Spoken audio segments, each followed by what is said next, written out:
Can you go through who's really running things?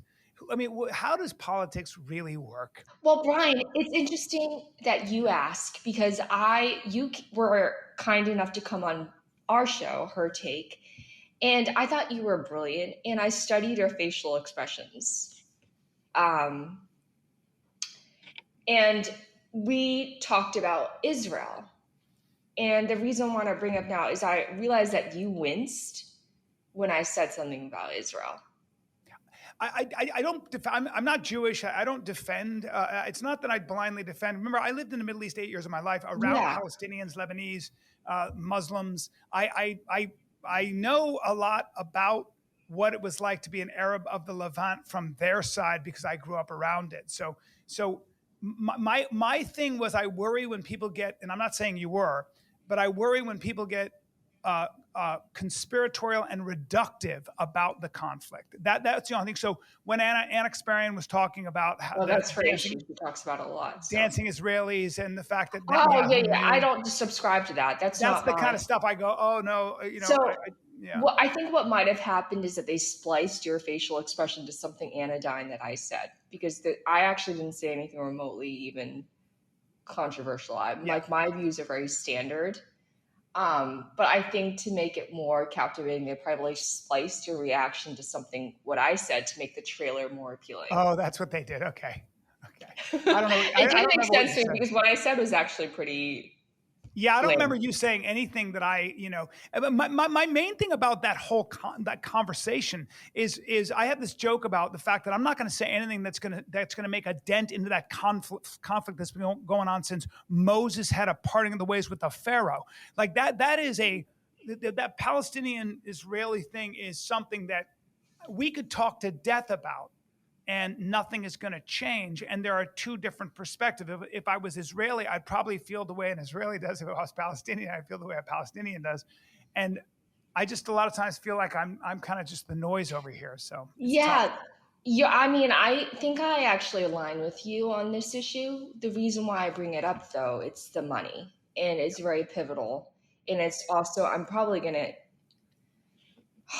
I've said so much over the last year that has gotten me in trouble, but at this point, I don't really, I'm not on anyone's payroll, so what the fuck, I don't care. So, I mean, I can give you a specific instance of something that happened. We had an event with Biden, Obama, and Clinton on March 28th or April 28th, 2024 at the Radio City Music Hall. We raised $28 million, and I helped to do that. I was seated right behind Hunter Biden, who was parading around like he owned the place. And Jeff Katzenberg, who founded DreamWorks Entertainment, was right behind me. And Harry Sisson, the internet influencer, I don't know if you know him, he was in the nosebleeds, and I felt bad for him, so I gave him my VIP seats. I got him and his manager to come sit with me because the person I was supposed to bring wasn't able to come. So that was an event. And the day after, Biden had lunch with a group of us. It was at a very fancy hotel. And there was a woman, she stood up and she started crying. And she said, Biden, we're so thankful that thank you for your allegiance to Israel. And by the way, this was a lunch. The event that I was just referring to was constantly interrupted by protesters, pro-Palestinian protesters. That was the night before. And the next day there was that lunch with that woman. She was in tears. She was sobbing and just weeping out of gratitude. She's like, thank you so much for standing tall for Israel. Thank you for staying with us. And at this time, it had already become controversial. But the entire room erupted in applause except me and the person I was sitting next to. Actually, we both, we were just looking at each other. I don't want to disclose it as his identity. And it's very easy to because there weren't that many people. But the two of us were just looking at each other like, oh, okay, this is not great. I mean, first of all, it should be the allegiance to the United States, number one. Right. And number two, the way that things were going down in the Middle East wasn't good at that point. But it just shows that as Politico said the day after Biden's debate, the only people in the world who had the power to pull the plug on his campaign, other than Jill, were the people in that room. Wow. That's his money. That's the power behind his campaign. And so much, I've never seen, by the way, as soon as Biden walked into that room that day, he paused the proceedings and said, let's sing happy birthday to the chair of the committee, a guy named Chris Corgi. He had his birthday was that day. And he stopped the entire room. It was a ballroom, top donors, and we just sang happy birthday, led by the Because he president was of the a United top States. donor. Because he was such a top donor. Chris Corgi, who's actually, he was reelected as finance chair of the DNC. He's still there. But this guy enjoyed the privilege of being serenaded by the president of the United States, along with a room of millionaires and billionaires, because he had so much power. This is a guy who can call up the White House and make personnel decisions.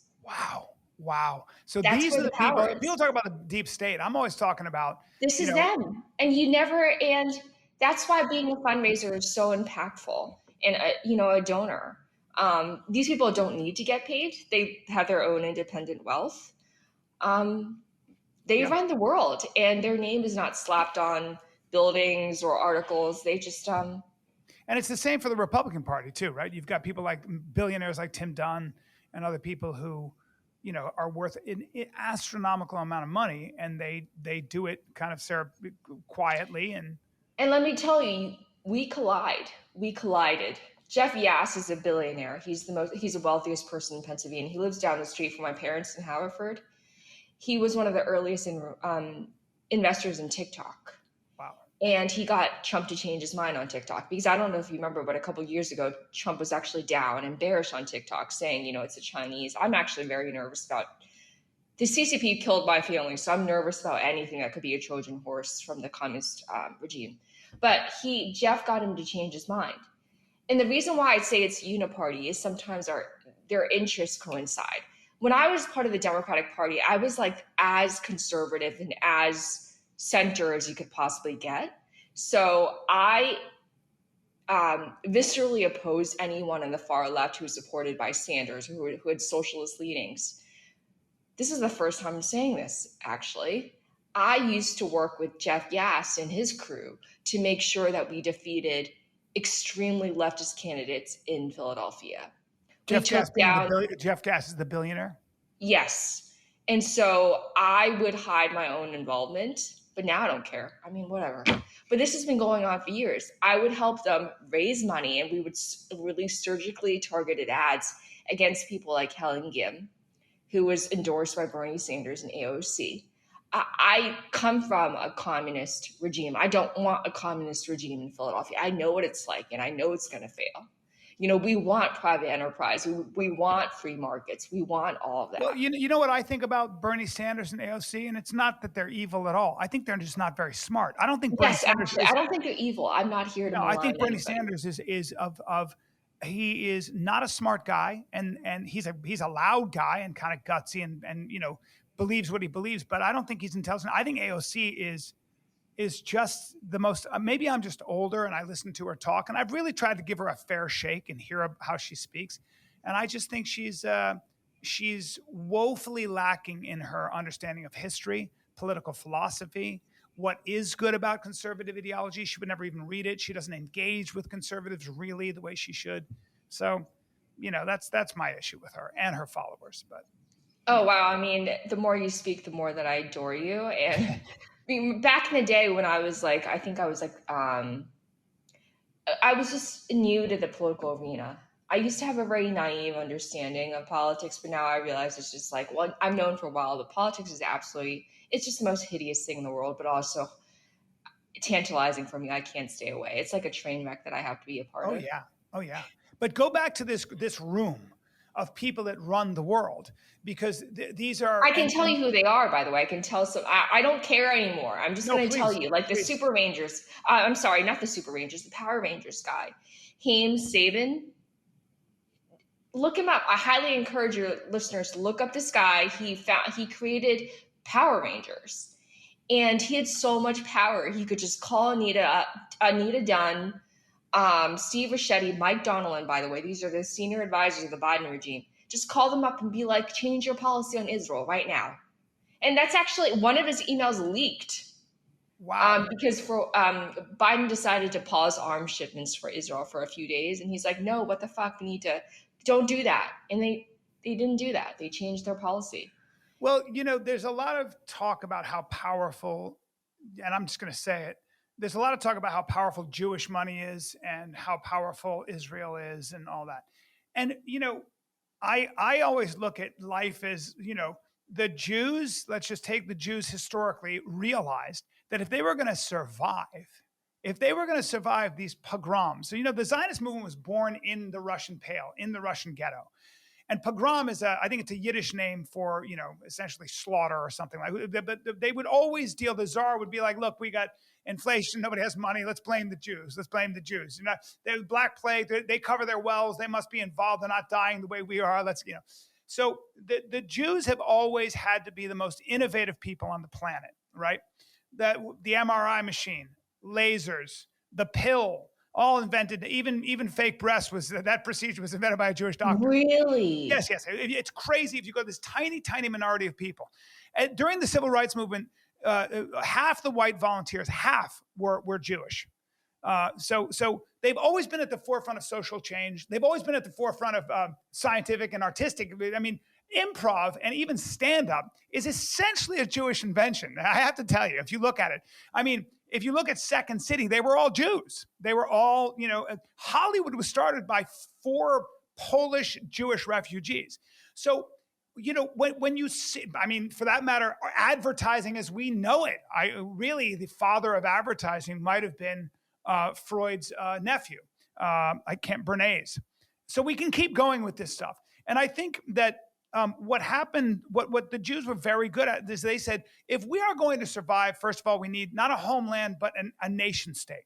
Because a nation state has borders that has to be recognized by other nation states. If you have a homeland, you're Chechnya, or you're one of those, or Tibet, and Chechnya for better. A lot of those examples, Kurdistan, and you're going to be a pawn, and you're not going to have a very good life. But also the idea was we better figure out a way to get into positions of power and influence, especially in controlling the narrative in the most powerful country in the world. And that's not just the United States, it's also Britain. So if you look at how strategic they've been, it's a zero-sum game. They just know that the world hates them, and they better do certain things if they're going to survive. Netanyahu is always talking about being strong because he lives in a world. People don't realize Netanyahu, Ehud Barak, they were part of a group called Tzeret Matkal. That's like the Delta Force. That's like SAS, badass guys. I mean, badass. Ehud Barak can pick any lock in the world. Those guys were up. They would dress up as women and come in, and yes, they would. Netanyahu was too big, but Ehud Barak dressed up as a woman. They came in. They were assassination teams. They were playing a zero-sum game. It was a crazy thing. So you've got people who if you were to talk to Netanyahu, it's like, if I don't do this and I don't protect, what my area, I'm gonna die, and that's so deeply ingrained. It's so deeply ingrained. So yes, very influential, but they got themselves there. And they did it. Absolutely. It's astonishing. It's just incredible. Yeah. How deeply effective it is. It's just, and I don't want to. I have to be very careful with my adjectives, but I think you understand what I'm saying. Yeah. It's just. It's the first time though where a lot of the Jewish diaspora has been very much harmed by what has happened in Gaza. And Israel's reputation, in my opinion, or at least Israel's standing, even in this country, has now been put in great peril. You want to hear something extremely interesting? Yeah. I don't know if you remember that I just mentioned 3 names, the 3 people running the country. Anita Dunn, Steve Ricchetti, Mike Donilon. Anita Dunn founded a firm called SKDK Knickerbocker. It's Okay. a very, it's one of the giants in the Democratic consulting world. Interestingly, it's the same firm that represented both the sexual predator in a case and the victim, and they got exposed for that. Oh my It God. was a huge Illinois scandal. Oh my It was God. double dealing, and they didn't tell the victim until, I mean, NPR found out, or some news outlet. So she, Anita Dunn, is now representing the Israel Defense Ministry, and they have agreed to help swamp social media platforms with bots. This isn't me. If you don't believe me, look it up. Again, it's happening. This is Anita Dunn, arguably the president for the past 4 years. Um, When you say arguably the president, what do you mean? because Biden didn't have his wits about him. I campaigned. I'm gonna, a lot of people say that he was senile all along. He wasn't senile all along. I wouldn't have campaigned for a vegetable in 2019. I just wouldn't have. Yeah. I campaigned for him because Bernie Sanders was such a threat, and I was moderate. And he and Amy Klobuchar were my only options for like moderation. So, and Amy wasn't going anywhere. I had to do it. It was like I had no choice. But something happened in 2022. I wouldn't be surprised if he had a mini stroke or something, because my interactions with him prior to 2022 were a lot different from afterwards. It was just drastically different. Something, wow. I don't know. But I've had doctors, a lot of my donors are wealthy doctors. I would bring them to events, and I wouldn't even prompt them. Like, I wouldn't even ask them. My dad, by the way, worked at Brigham and Women's, which is a Harvard Medical School affiliated hospital. After my doctor friends would go to events, they'd be like, this guy has Alzheimer's, or this guy has Parkinson's. Like, they were diagnosing him without me even having to ask. Wow. And, Wow. just from inches away. You know who else was doing that? The American public. Would you say? You know who else was doing that? The American public. And I've not had a day of medical school. All of us were like, the hell's going on here? Yeah, but I have to tell you, something happened in the middle of his term that accelerated his decline. Because I would not have in good conscience campaigned for the guy in 2022. It just, something snapped, and they were not honest with us about what happened. Frankly, I don't even think they were honest with us about the cancer diagnosis. I think they knew beforehand. Of and course they decided did, to drop it. It's so advanced at this point. You would know. It makes no sense that all of a sudden. Exactly. Yeah.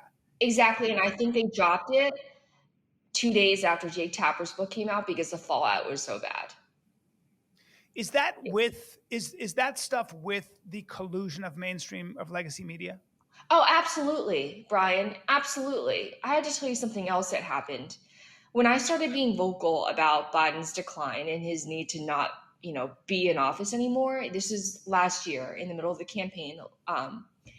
I used to be on MSNBC and CNN several times a week, very frequently.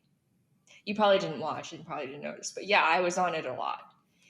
And then I went on Fox News Sunday, and I basically fired a SOS. I said Biden needed to step aside, and I said it unequivocally.